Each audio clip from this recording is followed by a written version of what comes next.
भगवान के भक्तों, श्री राम के भक्तों, मैं आज आप सबों के समीप कुछ भरत जी के बारे में चर्चा कर रहा हूँ। अगर यह आपको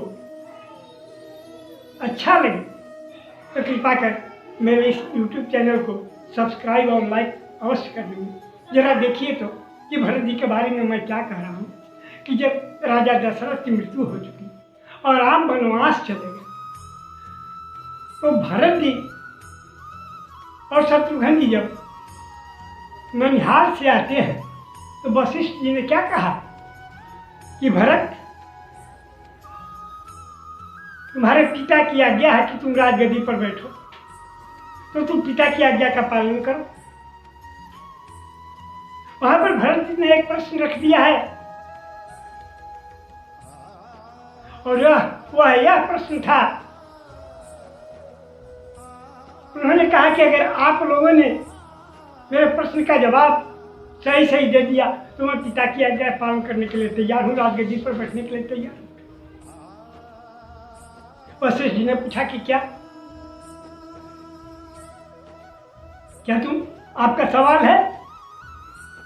भरत जी ने कहा है कि पहले आप यह बताएं, आप सब यानी गुरुदेव आप और ये सारी जनता, कि क्या आप लोगों ने जो पिता की आज्ञा थी, जो माता ने मांगा और पिता ने मान लिया, उस आज्ञा का पालन किया?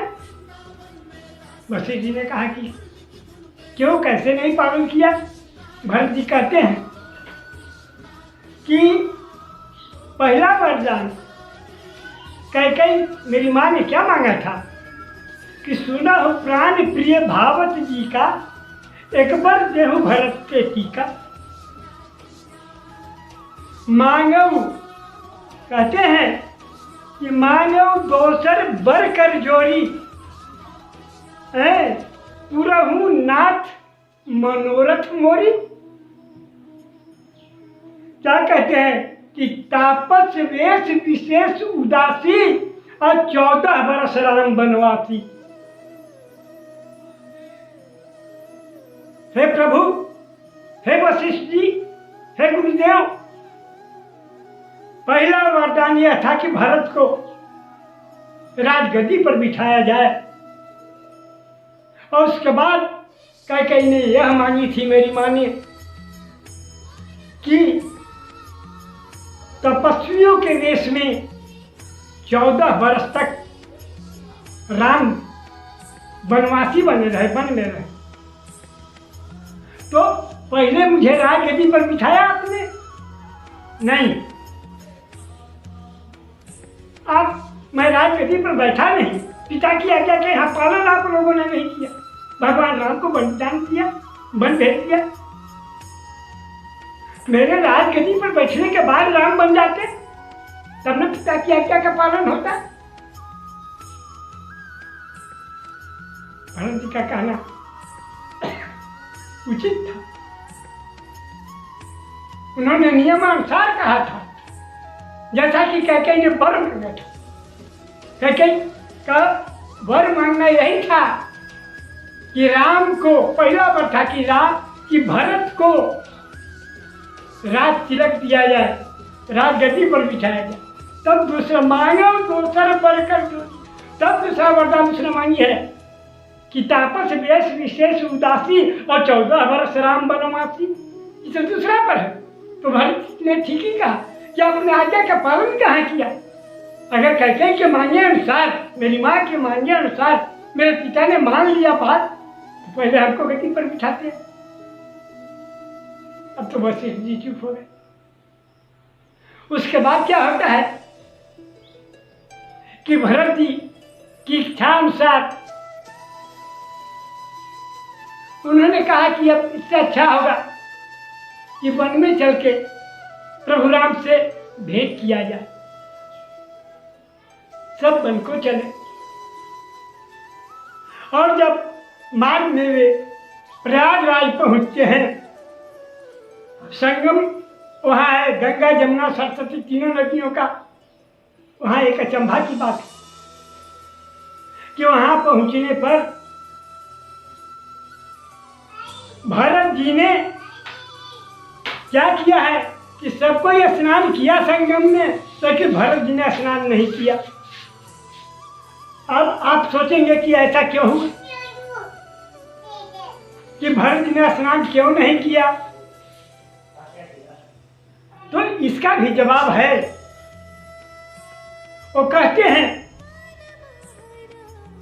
कि ये गंगा तो श्रीहरि के नख से निकली है, इसमें स्नान करना उचित नहीं है। और ये यमुना सूर्य की पुत्री, ये तो मेरी संबंधी लगती है, तो इसमें भी स्नान करना ठीक नहीं है। और सरस्वती, इसी ने तो सब दुर्गति कराई अयोध्या की, बुद्धि फेर कर, इसलिए इसमें मैं कभी भी स्नान नहीं कर सकता हूं। आखिरी में उन्होंने क्या किया है? यमुना के किनारे खड़ा होकर कहते हैं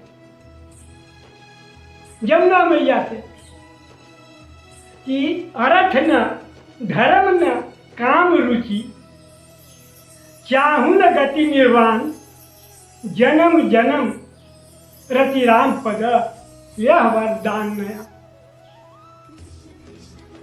कि मुझे अर्थ नहीं चाहिए, किसी तरह का वैसा धर्म भी नहीं चाहिए, मैं बड़ा धनवान, बड़ा धर्मात्मा,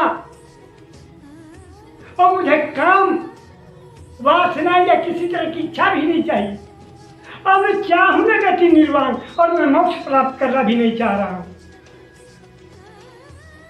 यमुना जी, बस यही वरदान दे दीजिए कि जन्म जन्म रति राम पद, कि मैं जितनी बार जन्म लूं भगवान के चरणों में रत रहूं, लीन रहूं, मेरा मन लगा रहे उनकी सेवा। अब देखिए, यहां भी एक छोटी सी विवेचना आती है। क्या कि वो अर्थ नहीं चाह रहे हैं, राजपाट धन दौलत नहीं चाह रहे हैं, इसी के चलते तो कैकेयी ने ऐसा किया कि मेरा बेटा भरत राजगद्दी पर बैठे, मैं ऐसा राजपाट धन दौलत नहीं चाहता। धर्म, यही धर्म तो मेरे पिता की प्राण ले लिया। कैसे कि रघुकुल रीत सदा चली आई, प्राण जाए बरु वचन न जाए। ये हुआ अर्थ और धर्म। और काम वासना, यही तो काम रुचि जो मेरे पिता है, जो कैकेयी की बात मान गए। अर्थ धर्म नहीं काम रुचि, और क्या, चाहूं न गति निर्वाण, मैं मोक्ष भी नहीं चाहता। तो इसीलिए उन्होंने अर्थ को छोड़ा, धर्म को छोड़ा। इसको भी, अर्थ का भी तिरस्कार कर रहे हैं, धर्म का भी तिरस्कार कर रहे हैं, काम की भी तिरस्कार कर रहे हैं, और मोक्ष का भी तिरस्कार कर रहे हैं कि मुझे मोक्ष भी नहीं चाहिए। चार चीजों को यमुना जी के पास उन्होंने कहा, ये मुझे नहीं चाहिए, मुझे सिर्फ और सिर्फ राम के चरणों में प्रेम चाहिए। जन्म जन्म, चाहे मैं जय बार जन्म लूं। तो देखिए, तो हरिभक्तों, यहाँ एक बात और आ जाती है। क्या कि लोग कहते हैं कि जब राम जो हैं सो मिलने चले हैं, सुनते हैं कि भरत आए हुए हैं और राम मिलने चले हैं, तो क्या होता है कि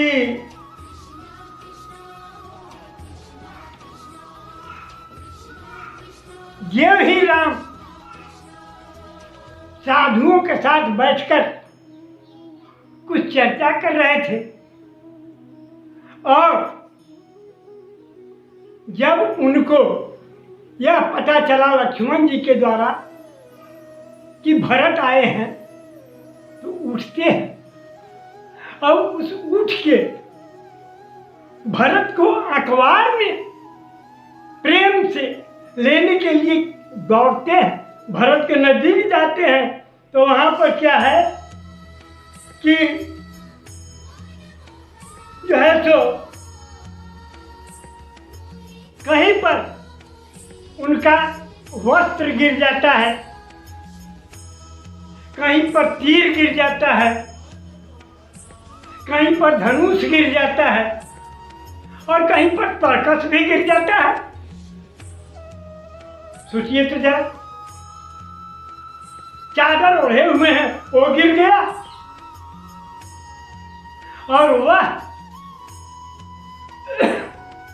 तर्कस जो शत्रुओं को मारने के वक्त खरदूषण वध में राम पसीने पसीना हो गए थे, उस समय तर्कस नहीं गिरा।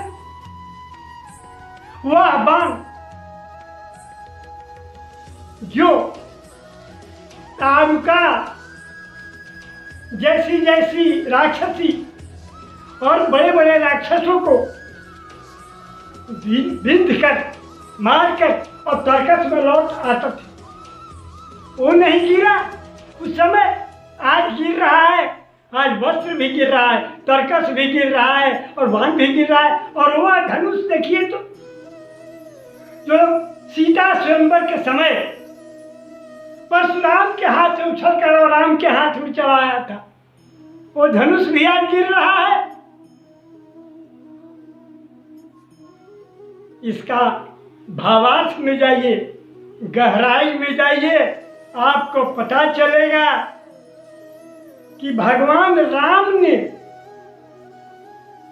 जानबूझकर गिराया। ये चारों चीज गिरे नहीं, गिराए गए हैं। क्यों? कि भगवान राम ने मन में सोचा कि भरत, तुम प्रयागराज में मेरे लिए 4 चीजों का त्याग किए हो, अर्थ धर्म का मोक्ष, तो मैं भी इन 4 चीजों का यहाँ त्याग करता हूँ। ये वस्त्र जो है हमारे आलिंगन में, हमारे प्रेम में एक दीवार बन जाएगा, पर्दा बन जाएगा, इसलिए वस्त्र को फेंकता हूँ। और तीर धनुष और तर्कस का प्रेम में क्या करूं? देखिए तो, ये चारों चीज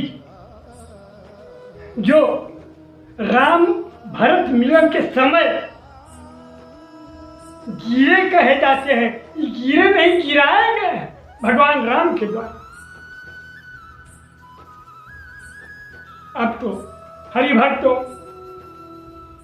वीडियो और कुछ लंबा हो जाता है, कहने को तो बहुत कुछ है, लेकिन इन गूढ़ बातों को जो मैंने 3 प्रसंग आपके सामने भी किया, कि वशिष्ठ जी से प्रश्न है और प्रयागराज में भरत की इच्छा और ये राम भरत मिलन में चारों चीजों का गिरना, आप अच्छी तरह समझ गए होंगे कि इसका गूढ़ रहस्य क्या। बस आज यही, अब मैं फिर अगली चर्चा में आपसे और हमारी मुलाकात। जय श्री राम, राधे राधे, जय श्री कृष्ण, जय श्री कृष्ण।